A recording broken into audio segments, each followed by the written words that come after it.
when you actually look at the video of athletes, whether it's Barry Sanders or Michael Jordan, and they even compare it to like indigenous cultures who like essentially don't have a lot of orthopedic issues, if any, you see the same patterns. And so like when somebody comes in for like an athlete, I always tell them it's very easy to get strong. It doesn't take a genius to get you strong under a bar. That is not complicated. What is complicated is proper progressions. And so like if you want to be a better athlete, wouldn't it make sense to move like a good athlete does? I'm Garrett Salpeter, and I believe that the most powerful and transformative way to help people recover from pain and injury, heal from trauma, and reach their highest levels of fitness and performance is to focus on the nervous system. In this podcast, we'll share knowledge from the frontiers of neuroscience and inspirational stories of how applying that knowledge has empowered people from all walks of life to heal, adapt, and grow. Welcome back to the NeuFit Undercurrent podcast. I'm joined today by my old friend, John Nelson. Not that he's old, but I'm talking about the duration of our friendship there. I've known him for several years, and we've been able to share notes and collaborate and did a few trainings together early on and established a friendship over our shared desire to find better ways to leverage the nervous system to help athletes get better, to recover faster from injury, to improve performance. And I've been, of course, in touch with him for many years, and finally excited to have the opportunity to invite him on the podcast to take a behind the scenes look at what he's doing with his primarily athletic population at ELP, Elite Level Performance, in Collierville, Tennessee, outside of Memphis. So we'll call it Memphis for ease of geography. And then he also just opened a second location in Oxford, Mississippi, which is not far from the original location, 45 minutes or so. And it's also where Ole Miss is, the University of Mississippi. So John has done a lot of great work. I see a lot of work he does with these really elite high school and college baseball players. So we'll certainly get into that. And he has a great business there. His wife is also a naturopathic doctor. So we'll give a shout out to Mandy. They work with, he's a strength and conditioning coach. They have a physical therapist they work with also. So they got a really good thing going, and I'm just excited to have him on. So John, welcome. Well, man, I appreciate that. Thanks for having me on. And man, I appreciate, I think, before we dig into all this, like I appreciate the friendship and the relationship, that we've developed over the last, gosh, I don't know, probably 8-9 years, something like that, at least. I mean, I think doing what it is that we do, it's not easy. There's a lot of different challenges that come with it, both from, like running a business, but also, doing the type of work that we both do. And it's like, I've always kind of looked at you as kind of like the guy who's a couple of years ahead of me, like my big brother, and to be able to have you to call. 'Cause I have multiple times, like where I've called where I'm just like, bro, I'm stuck. Like, or, hey, this thing just happened. Like, I need advice. Where do I go? How do I do this? Like you've always been there to help me. And I want to say that like, that is incredibly valuable to me. And like, I appreciate that, and yeah, man, I'm excited to be here.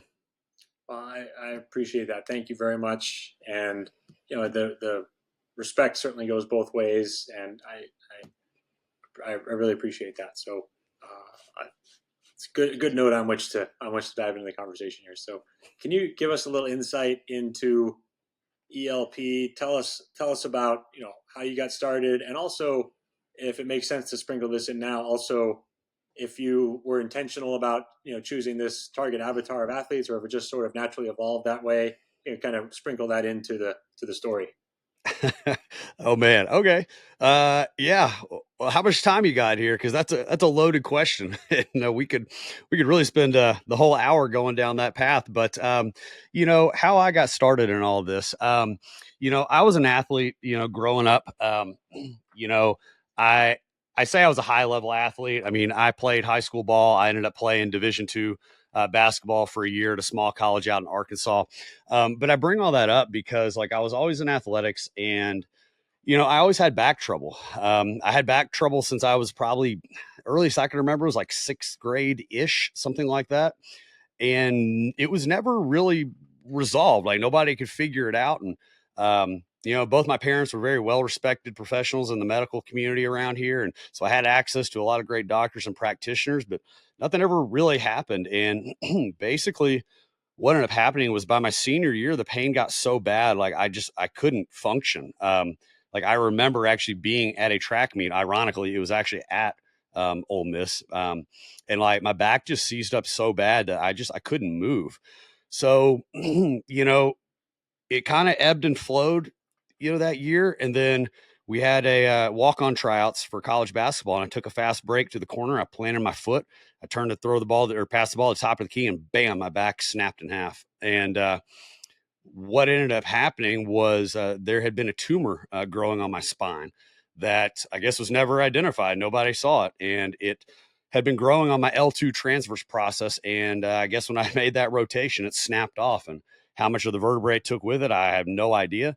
But that is kind of what led me down this path. So after surgery, um, you know, I was a lot better, but I was still left with a lot of lingering issues. And, when you're 17, 18, 19, being told, you've got disc bulges and, degenerative disc disease, it's like, bro, what is going on here? Right. And, so I tried different PTs and chiros and massage, and like nothing really even helped get rid of this, last little bit of pain. So that's when I just said, you know what, I'm going to figure this out on my own. And that's kind of how I got into training. So, I quit playing basketball, came back to University of Memphis and got my undergrad and graduate degrees here. And throughout that time, I was just personal training, just got a, regular certification. And I just naturally kind of got into the corrective exercise type of mentality. And as I was doing that, I slowly just kind of became the guy that people at that gym would come to that still had problems, and it just kind of hit me. I'm like, well, how come these people would finish PT or chiro plans or whatever, and then they come to the gym and they still had problems? It's like, that doesn't make sense to me. Like, if that's what's supposed to fix everything, why wasn't that fixing it? And so that's how I kind of just fell into this world just a little bit. And what ended up happening is, as I was getting ready to finish up graduate school, I had a good friend. His name was Elliot Young, and Elliot had some connections with some folks that you and I both know really well. And yeah, he said, man, you need to come up to Minnesota with me. You need to meet this doc and see what he's all about. And so that doctor was Dr. John Pietro, Dr. J, as people will probably know. And it changed my life from that moment. The moment I stepped in his office, I said, this is where God is taking me. And I said, okay, I'm sold. So I got certified, did some other work with some other practitioners, and started ELP out of my atrium in my condo and with my wife the day after I got out of graduate school. And, that's kind of how we got started. I just felt called to bring this type of stuff down to the Memphis area. Cause like, for those of you that aren't familiar with Memphis, like, I'm from Collierville, but I mean, we're right outside Memphis, but like, I mean, this is a basketball town, like real talk basketball, but then baseball around here is huge. We got a lot of great athletes that have come out of this area. And I was like, man, there's so much stuff here that this area doesn't have. And I felt called to bring it down here. And so that's how ELP got started. So we basically started out of my garage, and, you know, you know, grateful that we've been here for 12 years now. You know, and that's kind of how we started, you know? That's awesome. And yeah, definitely give a shout out to Dr. J, who you mentioned. So Yeah. when I talk about my journey, I talk about having a few very impactful mentors and different learnings along the way that helped crystallize for me the importance of the nervous system, and that are profound influences on everything that we do at NeuFit. And he is one of those. And that's initially how we connected, was through that shared mentor. Yeah. And he is great. So his program there is called NeuroTarget, and both you and I actually went through his version of the training. So he is a chiropractor, a functional neurology chiropractor, Mm-hmm. and he of course, is doing adjustments and things like that. But you and I, as non-clinician, non-chiropractors, wouldn't do that. So he developed a version of it based on movements or other mobilizations, not that are non-adjustments that can be done by non-clinicians and things like that. So it was really cool to be able to learn those techniques, and that was a big eye-opening experience for me to be able to see, like, wow, I can make these types of changes for people, and that was a big step along the way in Yeah. developing NeuFit and the Neubie and everything too. So I'm glad we get to give him a shout out, and thanks for sharing that story too. That was I can totally relate to that pain to purpose. Having going through that, the experiences of just being disappointed, not really being able to help, and then of course that's Mm-hmm. dramatic with the tumor and the L2 injury and everything there. But yeah, thank you for sharing that. And then in terms of starting ELP 12 years ago, did how did you go about that? Getting you wanted to bring this service to athletes there, so that was sort of your intention. How did you then translate that? Where the rubber meets the road. How did you actually get your first athletes in the door and really sort of build your business around that, if you call it avatar or ideal customer profile, right? Kind of looking behind the scenes of the business. Yeah. So, trial and error, man. Trial and error. It was, I didn't know anything about business. I knew, like, actually some of my graduate work was actually, sport marketing and sport commerce. So I had some, marketing and business, concepts there that, I had been, learning and was good at. And so I left all of that behind. I give my wife a hard time about this, because the Chiefs wanted me very bad. They offered me something very nice, and I turned them down. And it's like, Mandy, like, I could have had a Super Bowl ring, right? I could have had multiple Super Bowl rings right now if we didn't start ELP, but here we are. But no, so um, I started just like anybody else probably does. Like, just I tried to get people in the door. It's like, look, I'll work on you for free. Like, give me a couple appointments. Let me show you what I can do. And the way that I believe, doing business should be done is like, you provide so much value and you do so well for your customer that they can't help but go out and tell other people about it. And that's what happened. And it quickly became, people started sending people to me for all kinds of scenarios. I mean, one of my earliest clients I ever saw was a very serious case of scoliosis. And I remember being like, I have no business dealing with this. Like, I mean, I know how to do like some muscle testing and a few different things. Like, how do I do this? And, I put forth the effort, we put forth the work. I made contacts with people and learned. And I mean, that story, I mean, a year later, she, gosh, what was it? I want to say her curvature was increasing at like 5 degrees every 6 months or something like that. And I want to say she was, oh man, I don't want to say the numbers on air, but I want to say it was something like 30 degrees. And we not only got it to stop, but we reduced it by like 15 degrees or so, to the point where the orthos were like, she doesn't need surgery anymore. And they were blown away. And then things kind of grew from there. So the wellness side was always kind of there. And I tell people, like, I kind of fell into that a little bit, just after, seeing what was out there. I originally wanted to utilize like my skills with NeuroTarget and be able to, work with athletes and fitness clients. I never, envisioned myself getting, as deep into the wellness side of stuff as we can, but that's the path that I was brought down. And cool. How we got going in with the athletes, um, man, it was a snowball. It was a snowball effect, as I'm sure you can relate. And anybody else who's been doing this a while, it's like you got one in, and next thing I know, there's 15 others, that came in. And that first big group of athletes we had was a baseball team from the Mississippi area, and I talked about Memphis basketball. But if you're not familiar with Mississippi, I'm less than an hour from Mississippi. We live in the southern part of Tennessee. This is a baseball hotbed. And, one of the first athletes that ended up coming to us was actually Austin Riley and his high school baseball team. And if you don't know Austin, he plays for the Atlanta Braves now. He won a World Series, and I take zero credit for anything. Like, he was already great before he ever got to me. And we didn't work, very long before he got drafted, but that was how we kind of got into the baseball niche. I think that high school team, I want to say there were like 11, I think 11 signees on that senior class.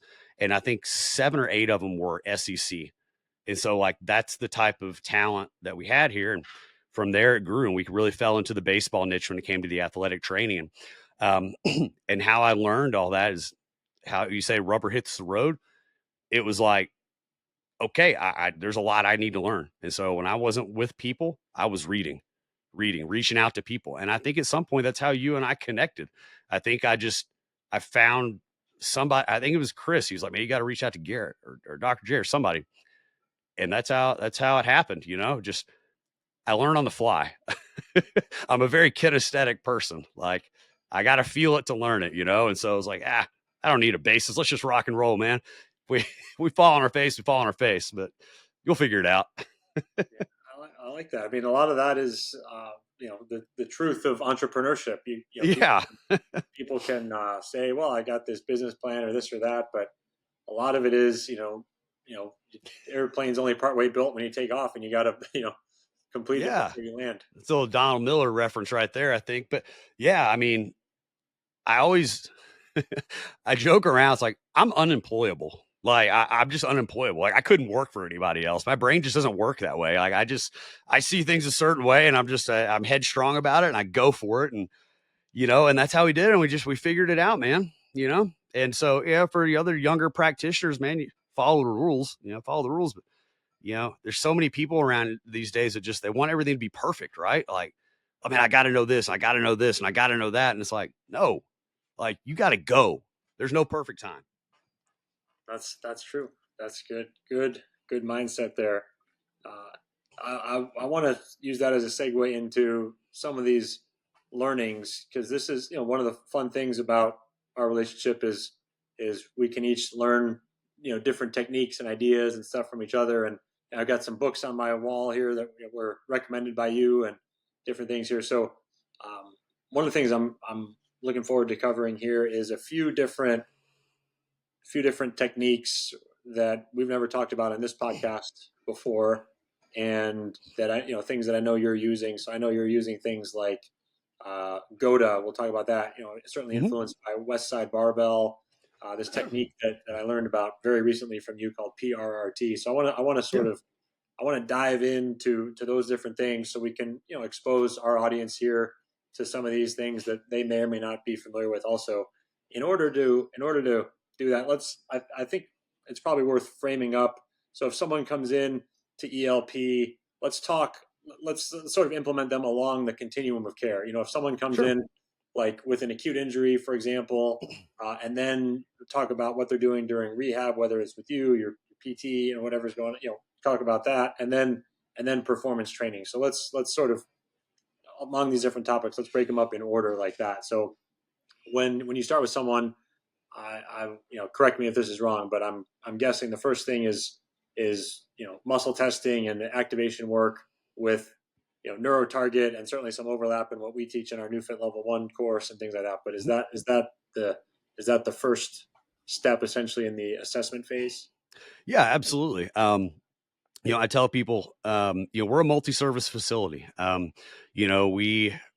It's myself and my wife. We've got a couple coaches as well. I've got advising healthcare providers, some orthos we work with, PT, advising healthcare providers there. But yeah, when somebody comes in, we just identify, okay, what is it that, what are your goals, and, just learning what they're looking for so we can direct them, forward. Typically if it's an athlete coming in, they'll meet with me in the beginning, and we'll go through our assessment process. If they are currently dealing with an injury or recovering from something, we can kind of bridge that gap a little bit and discuss some different things. But usually we'll go through like the dynamometer testing. We always get the force output measurements with an athlete. We do like body composition stuff with them.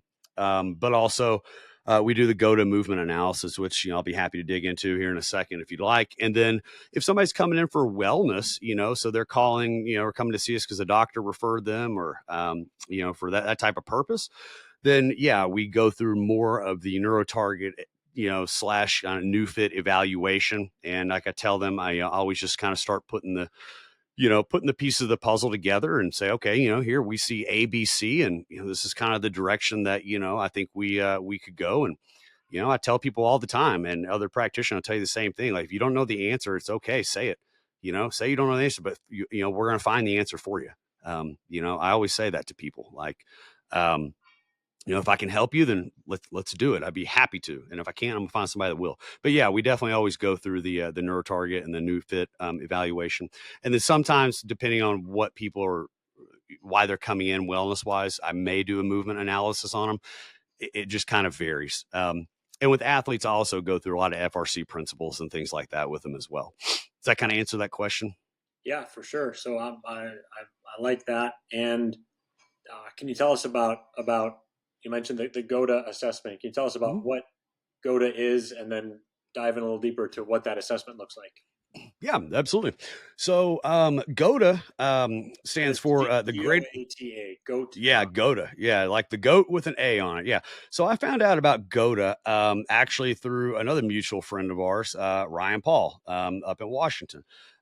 Ryan's another guy like you that has taught me so much that without him, I wouldn't be here. And so, yeah, Ryan turned me on to GOTA. I think a lot of people in our field probably have heard of them, know who they are. They made a massive push on social media. There, I think, were some things in the beginning that probably rubbed some people the wrong way, but then there were some new ownership changes and things like that. I won't get into all that, but I'll say that when I came into it, it's kind of a funny story how it all works. Do we have time for me to share this story, Garrett? Like how I got into this GOTA thing? Yeah, let's go. All right. Okay. So, all right. So Ryan introduced me to it. But working with the baseball athletes is a big part of who we are at ELP. And I'm proud to say, I mean, I'm sure there's coaches that have done better than us. But we've taken 5 or 6, I can't remember. I think 5 or 6 now, high school kids from low 80s to 95 miles an hour plus by their senior year, including one kid that hit 99 and 100. And in his first year at Arkansas, he hit 102.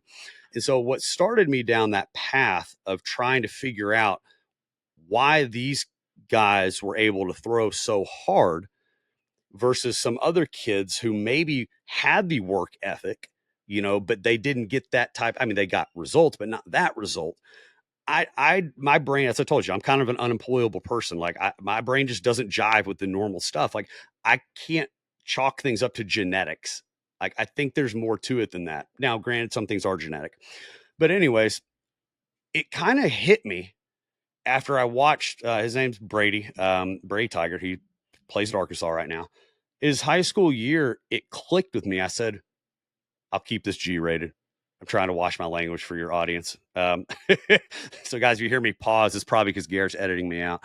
But no, like watching him throw, it just clicked with me. I said, oh, wow, I see it. It's movement. It's not strength.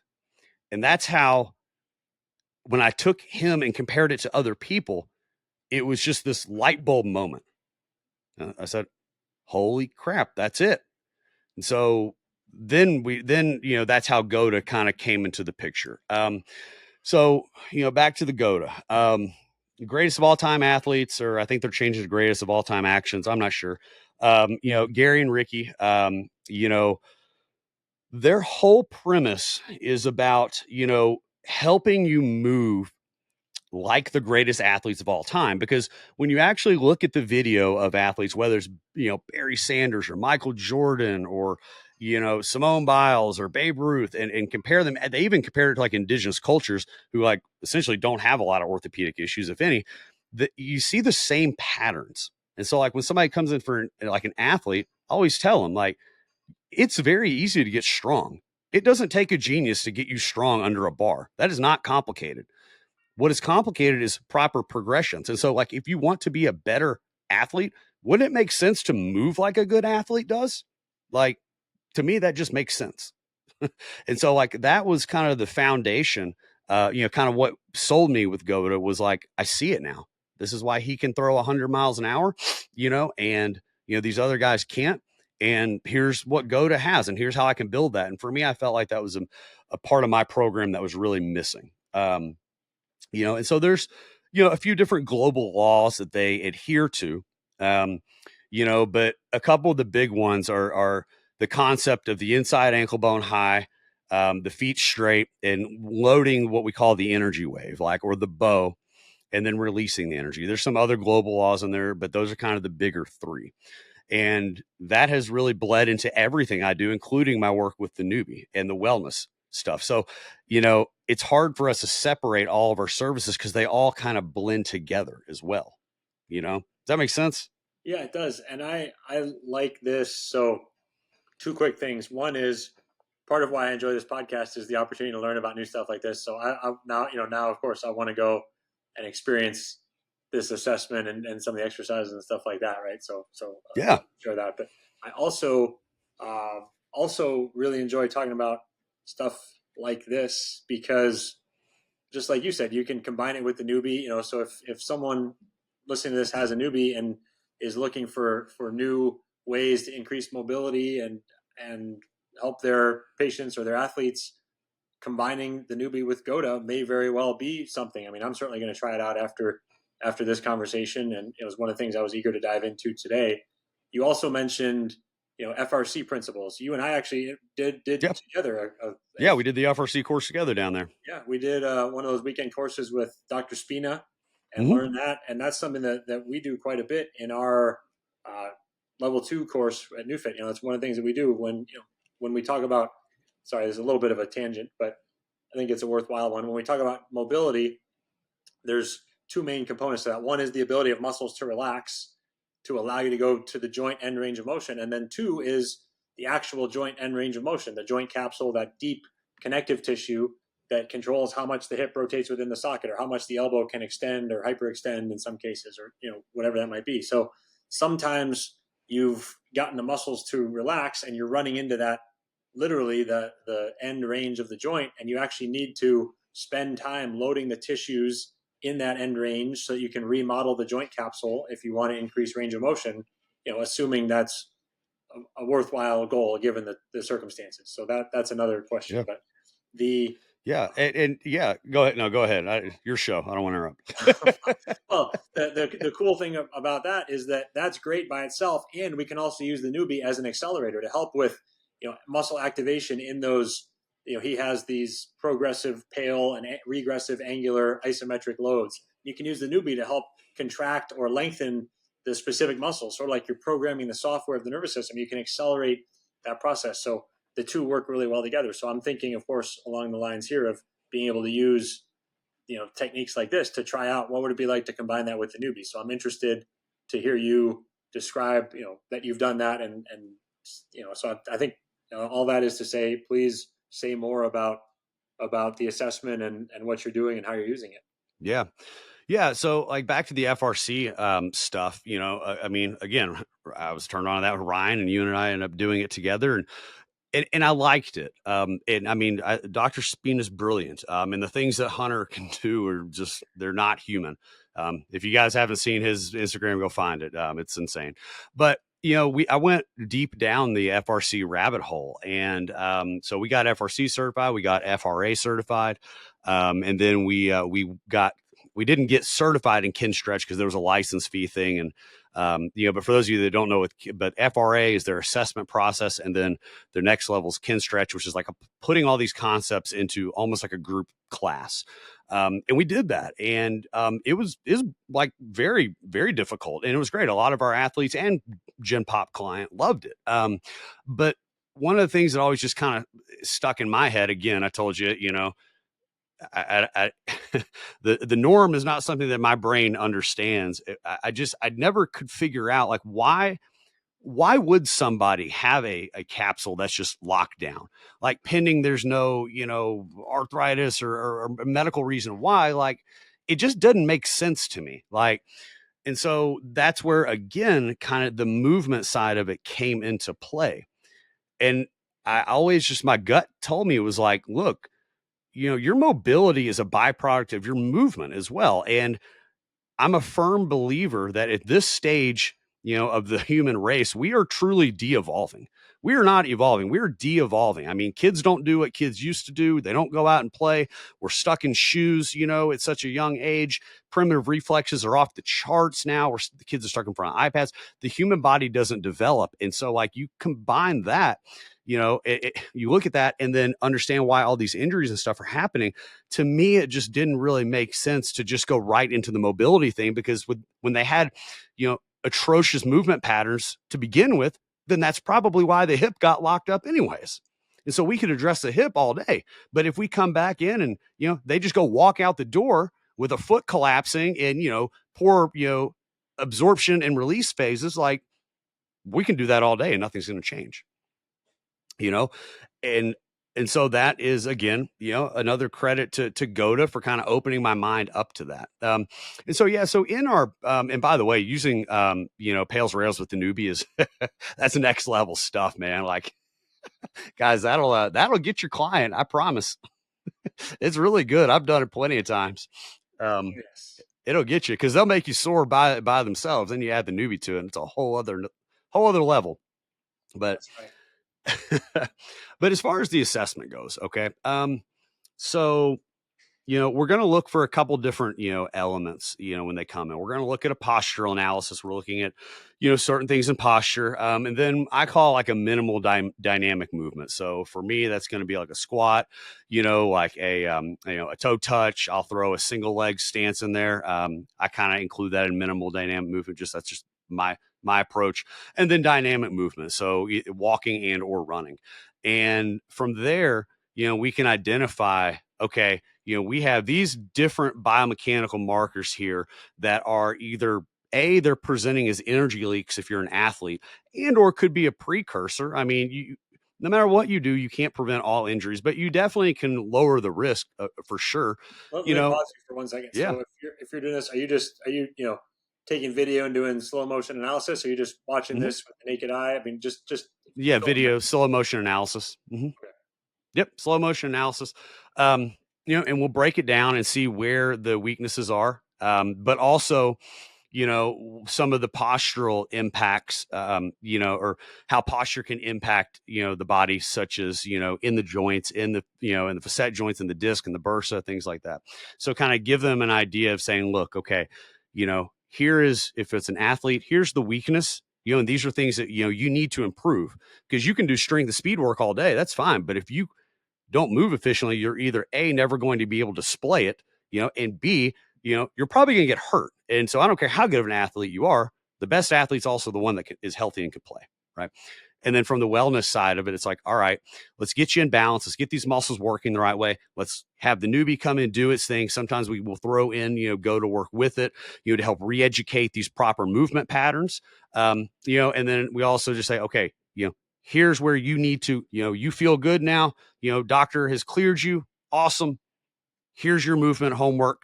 Go, show you how to do it. And here we go. That kind of, they give you a little bit better idea of how we break it down. Yeah, for sure. So we have the video assessment, identify, can you give an example, a success story or a hypothetical example of something you might notice, and then, what types of movements you would assign to somebody, and, what you'd expect to see change. Just, give us an example of how you can actually implement that. Let's go into kind of the lower back. I feel like is a really good one.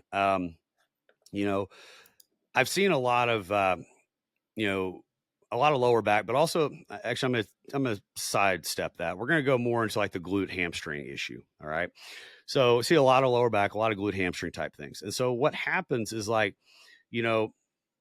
when you see in the movement where like big toe, second toe isn't, lining up straight, that causes the inside ankle bone to collapse, then we naturally are going to get this internal rotation of the shin and the femur. And like, all you got to do is look at pretty much any ACL injury ever for the most part, and you're going to see the same pattern. Watch, the inside ankle bone collapses and the internal rotation, those forces, they happen in the shin and the femur, and bam. But a repetitive one like that, a repetitive step like that, can cause that significant muscular imbalance to occur. And so, like, what we will find is, like, almost predicting hot spots, kind of like, because I know that if their inside ankle bone is going to collapse, I know the hot spots are likely going to be somewhere along the functional or spiral fascial lines, because because the ankle collapsing is going to influence their hip extension pattern, and it's going to throw it out of whack, which means the brain is going to start to guard and lock things down. And so like you can almost kind of predict hot spots a little bit. And so when we're looking at something like a high hamstring, it's like, yeah, we can work to get the muscles firing. You can do, you can rehab it with your doctor, your PT. We can use the Neubie, string the stuff back up, but that pattern is still there. And if that pattern's not eliminated, that's going to come back. Okay. So then what, of course, we've talked a lot on this podcast, about ways we can use the Neubie to work on hotspots or different things like that. What would the go-to approach be? Are you going to do movements? If you're saying inside ankle bone is down, we're talking about, foot pronating, tibia internally rotating. So what are you going to do to counter that, in terms of movements? Yeah. What's the strategy then to fix that? Yeah, sure. So I'll take the go to recode work that, we utilize. We just have different progressions, things that start on the ground and work their way up into, kind of body weight and loaded patterns. And they address different aspects of it. So like they address maybe foot function, they address maybe setting the bow or absorbing the energy the right way. Or they, address, the cornering or the releasing of the energy the right way. So kind of depending on where it is we need to hit with the person, and depending on where the hot spots, I may implement some of those. And so like I had a baseball player. I guess it was over Christmas or so. He had like a repetitive thigh issue. Like he kept pulling his quad and they could not figure out what was going on. Well, when you squat 4 times a week, it's probably going to happen, and then try to play baseball, but that's a different conversation. So, they came in, we took video of it, and sure enough, it's clear as day. You can see it. Like you can see the internal rotation happen. You can see, during the landing phase, you could see when he tries to push off, he can't release, he can't transfer that energy, from the bow up through the hip and spinal engine to where it releases. And so things were just getting stuck. And so with him, we would put him in balance. We would find where those hot spots were, and we would go through like a recode progression where we were teaching him to keep inside ankle bone high and learn how to reestablish that bow. And so it's almost like an over exaggeration of learning how to reestablish that pattern. And then we add the Neubie to it, and the Neubie just further enhances that neuromuscular reeducation. And so those are kind of the progressions that we would go. So like in a standard 10 session, like let's just say a 10 session, type of protocol, we'd probably do, 3 sessions of just, of course, I'll clarify, Penny, there's no medical limitations, things like that. Of course, practitioners, you guys know that, we go through some basic movement just to kind of re-educate something. So it might be groundwork. It might be something just like a basic leg extension. Just learn how to use the quad and then hamstring, How many times do we go through a leg extension with a client or a patient and we don't even think about, hey, quad to extend, hamstring to flex and pull back down? That right there is proper movement. And then we might after we go through those progressions, we might go through something where, we do a little bit more of like learning how to establish that bow. So it's almost kind of like a super modified, like wall sit type of approach. It's not like the, yielding ones that we talk about. It's a little bit of a variation of that where we're really emphasizing that foot and the ankle, really emphasizing on getting that 22.5-degree deviation in the knee from the midline of the body, getting that energy wave to open up, and then the last couple would be more like learning how to use it in a little bit more of a dynamic setting, like learning how to, set that bow and release it, and all those again with the Neubie and those proper progressions with it. Awesome. So you saw some progressions that even if the movements are different, progressions that people will likely be familiar with in terms of doing isometric patterns, sort of learn to activate, build some stamina, then add some strength and some speed to it, that sort of progression. Yeah. And these movements, I'm curious I've heard about it from you and a couple other people, so I'm curious to try it out and do some of these movements for myself and dive deeper. So and it's very good. Like I said, obviously I wouldn't be out there promoting it. They've both come on our show, and I do think it's good. I think I think it addresses a lot of things in our society that no other system is really addressing. And then when you add the Neubie to it, it's a whole other level. Like it's like a cheat code, because it just is what it is. We don't move the way that we used to move. And then you have all these other stimuluses that add threats and stress to the body, whatever, endocrine disruptors, blue light, all this other stuff. And so now let's just focus on basic human movement and use the power of the Neubie to help enhance that. I love that. That's a clip I want to capture right there. That's beautifully said. I don't know if I've given you too many. I probably lost most of your audience. They're probably, who the hell is this guy? No, that was good. Everyone who stuck around is rewarded with that gem there. And I was planning at the end to mention your podcast and where people can keep up with you. But since you mentioned it there, let's tell people real quick about the Starting Block podcast. I am honored to have been a guest on there. So yeah, you got a frequent flyer, Miles, on ours. So yeah, our podcast, the Starting Block podcast, it honestly, it came because a lot of our athletes were like, you need to start a show.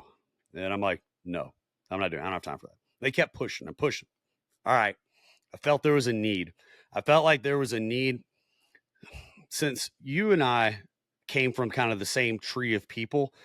I felt like there became a disconnect over the years where all of us were just dispersed everywhere. And like nobody knew who anybody was. And so this circles all the way back to the beginning of our conversation. How did I get ELP up and running? Because I worked my tail off and connecting with people and learning, right? Like learning from like you and others. And so like, it just hit me this one day. I was like, I've always felt there was this disconnect amongst all of us, not in like a bad way. We all are doing our own separate things. And this, podcast could correct that and bring us all back together to where we can all, work and share information for the betterment of our clients, patients, and communities, because this is the type of stuff that, can really help people. It can change their lives, change my life. Right. And so that's how the show got started. So it's myself and my buddy, Chris Scarborough, Chris, Chris is from Birmingham. He uses, Neubie as well. Good dude. We're about 100 episodes in now. Garrett's, like I said, Garrett's been on a few times, and the whole objective of the show is it's for the athlete, the parent, the coach. It's just to cut through all the garbage, that's on social media. There's just so much out there now. And like real talk, I don't have time to sit here and worry about algorithms on social media. And, I don't have time to fiddle with that. There's only so many hours in a day. And so it's like, people are going to go to, the people that have the most viewers, but it's like, hey, guess what? The people with the most, views aren't always the people that, have the proper information all the time, True. And that was the whole purpose of the show, is to make it applicable to the athlete, the parent, and the coach. Awesome. So I listened to it on the Apple podcast app. I'm sure it's in other, Spotify, YouTube. Yeah. We're everywhere. Starting Block. Yep. Was it a bulldog? What's the picture? Yeah, it's a cartoon drawing of my Rottweiler Achilles holding a barbell. So one of our athletes drew it. Yeah. So you'll find us. We're out there. We're on all the audio platforms, and then it's on ELP's YouTube page. Nice, very good. Yeah. So we covered that. Let's go back. I do want to cover one other thing that you told me about, this PRRT technique. Yeah. And again, with an eye towards sharing things that are working for people in our community with others in our community here. So can you tell us, what it is, how you're using it? Just give us a few more details on PRRT. Yeah, absolutely. So primal reflex release technique. I think it was either Chris or Dan Fichter. I think it was. Yeah, actually, Dan Fichter's the one that turned me on to it. Dan and I came down to Birmingham with Chris and met with him, and he showed me this technique. I was like, wow, this is really cool. Like, I saw people's pain go, like my own pain just go away instantly. Again, I've always kind of challenged foam rolling and lacrosse ball stuff, even though we do it. But, it's like, why do those spots always come back again? And so when I saw this PRRT, again, I was like, oh, man, this is really cool. This could really help people. And this was definitely for me something that helped bridge the gap until I got the Neubie, because we could get somebody's muscles working, and then how can we kind of address the physical while the neurological takes over and the body kind of resets to, kind of default again? And when I didn't have the Neubie, PRT was awesome with that, because what it does is it is it's a system that identifies like nociceptive responses. I say it's a fancy way of saying a trigger point, but I think they are very adamant about not saying that. But I did. It's just like a fancy way of saying a trigger point, but it's a startle reflex, right? So it's like a nociceptive response. So it's a lot more deeply ingrained than just a trigger point. And so when you find there's these different movement patterns that you can do to release these. Some of them deal with reciprocal inhibition. Some of them deal with like PNF patterns. Um, Dr. John Imes is the guy that created. He's brilliant. He is a brilliant man. And that has worked wonders for me. Wonders. Because it's an awesome thing. Like if somebody comes in with a shoulder or neck problem, it's like, okay, we can get things working. We can maybe do a loosening, if we need to, before we start our scanning process, whatever. But we can find these nociceptive responses, get it to release, and I feel like it is something tangible for the client to walk away with and feel better. And so, yeah, I mean, that's basically the summary of it. Are you doing anything manually to the patient or client, or it's all movements? You feel for it. Yeah. So like let's say you'll go down the calf, right? Like, and there's a little technique to it. You can't just like, mash on them. Like, you've got to kind of press in a couple different spots. And what you're looking for is like that response. Like, do they have that startle reflex? Not like, oh, it's tender. It's more, ooh, that jump. And then when we find that, then depending on where it is, there's different processes to release it. And so, it may be like I said, a reciprocal inhibition type thing. It may be like a PNF pattern that they want you to do. It just kind of varies. Nice. Well, I'll make sure we get some links to these different, go to PRRT, Yeah. target, these different things that we're. I assume they're still out there. I mean, it's been probably 10, 11 years now since I did any of the coursework, but I assume they're still out there. Yeah. Okay. Well, we'll do a little research and see if we can find a URL to share. And let's see, as we wind down here, certainly if there's anything else you feel like you would want to share. Actually, let me ask you one more question, and then we'll talk about your Fire website, away. socials, etc. But I know you are definitely influenced also by Westside Barbell. You're so you have a weightlifting interest and background, and you also talked about this realization with that athlete, for example, about how it's about movement and how people spending too much time building up powerlifting strength in the weight room doesn't necessarily translate to the field. So what's your sort of what's your latest thinking or approach in terms of how you work in for athletes traditional barbell strength with overall athletic progressions? Let me ask you for something we haven't talked about in a while. Actually, I'll be curious to hear how your thinking has evolved on that topic. Wow. Real talk, like I've almost gotten completely away from any type of classical lifts. In the beginning, um, I probably, as most coaches did, I probably did, I did a lot more, and then kind of ebbed and flowed different stuff. But now to the point of where I am in my career, I guess 16 years doing this now, going on 13 years of ELP. At this standpoint now, I would say the integration of classical lifts is less than 10% of our program, if that. I do still believe that there is benefit to being strong under a bar. Yes, or a deadlift. Like there is a need for strength, but to spend so much time working to develop the absolute strength component, I feel like is in vain because of where we are as a society. I don't care if you can squat 315 and I can squat 405, like, who's to say that that 405 makes me run faster or jump higher or throw harder? And so, like, I've always felt, where does that line end? And so as I've grown as a coach, we basically don't squat anymore. I'll do it because high schools will still squat, colleges will still squat. I will deadlift. My kids do deadlift and they do bench. They'll go through basic proper progressions, but that progression right there is literally my quote unquote strength work. But that's it. Like, no longer are my programs filled with, trying to use assistance exercises to build those classical lifts.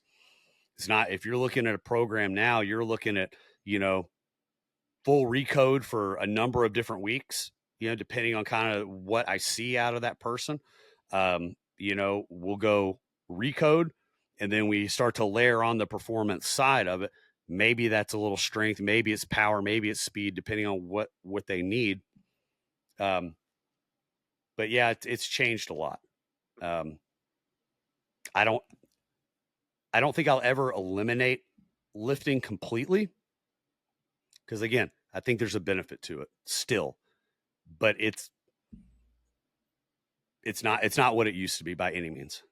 So everyone who's going through your program for an appreciable period of time will do a little bit, and perhaps if it's someone who's, on the,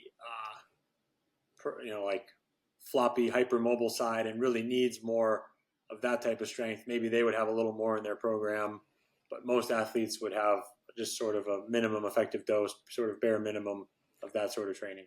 Pretty much. Yeah, it's a good way to say it. Because I think, excuse me. I was told at one point that, ISOs may be the perfect way to train somebody and you never have to do anything else other than that. But you know what? At the end of the day, you're probably not going to have a business, and the kid's probably not going to come back, and the parent doesn't really care either. Right. And so part of it goes with I still find it challenging to, explain to parents and coaches, and even the kid that, yeah, like, you can hold this, extreme in range lunge with, 225, and you can kill it. That doesn't mean anything to them. People don't understand that for the most part. But if they realize, like, ooh, I can deadlift 315, it's a different thought process, right? Now, maybe it's different in different parts of the country. I don't know. But, around here, it's still a challenge that we have to work with. And if I'm going to pick a lift, I'm going to teach them to deadlift. And there's always that, great saying, not mine, but you can give them some of what they want in order to be able to give them what they need, right? I agree. I mean, 100%. Yeah. 100%, because you still have to build horsepower. You can build the frame and the car out. It can be beautiful. They can move great, but if they don't have any horsepower, then that's kind of problematic. And so that's why I still believe there's lifting. Now, we're working on some other very interesting stuff that I'm not quite prepared to talk about just yet, but in 6 months, that answer might completely change. Well, I'm excited to hear that, and possibly a little foreshadowing here for a part 2. Yeah. If I didn't scare everybody off. I like it. Well, I appreciate you coming on and letting us peek behind the curtain at ELP. It's you've in that region. I mean, you're the guy for certainly elite baseball, and knowing you as I have over the years, I know that your heart's in the right place, and it's led you to a place where you can really get wonderful results and help your athletes. And the college scholarships and the results at the next level certainly speak for themselves, as do this new opportunity you have in Oxford and all these other things. So I really appreciate you coming on and sharing your thought process, some of what you're doing. And as we wrap it up here, let's give people a chance to or some guidance on where to find you. We talked about the Starting Block podcast, and then where do you want to send people? If anyone wants to follow you on social media, the Farmer John or the ELP page, where Yeah. So, the Starting Block podcast, we have a website, but I haven't updated in like a year. So you're not going to find anything there other than just the link. We're on all the audio platforms if you want to check us out. And then it's on ELP's YouTube page, Elite Level Performance. In case you didn't gather that, everybody just calls us ELP. The videos are there. As far as social handles and stuff like that go, I'm at Farmer John _ELP. I'm a country guy, so that's why the Farmer John is there. And then ELP's Instagram page is just Elite Level Performance, and Instagram is really my main social media platform. I'm not real active on Twitter or X or whatever it's called. Facebook is just a byproduct of Instagram, so Instagram is pretty much where to find us. And I like the Farmer John page because there's then bonuses of seeing you rucking and repairing, yes, literally like the farm and the chicken coop and that stuff. I get a little little glimpse into that too. Yep. That's true. Yep. And that's where I usually put a lot of the starting block stuff as well. Awesome. But it's been a pleasure to come on, man. And I reiterate everything we said in the beginning, like, wouldn't be here without you. And as I've told you 100 times, like, you guys are doing things the right way. There's a reason that I'm adamant about supporting NeuFit and the Neubie. Man, I wish we could have gotten into the FSM stuff, but we'll do that another day. Yes. But I love what you guys are doing, things the right way, providing people with the support that they need to grow and to learn, and there's a reason you guys are doing what you're doing and taking off. So, man, I'm super happy for y'all and for everybody. Glad to be a part of it, man. Thank you. Yes, we are honored and grateful that you are a part of it, a big part of NeuFit Nation. And I appreciate you coming on the show. And thank you, everybody, for tuning into this episode of the Undercurrent Podcast. Please like, subscribe, and we will see you next time.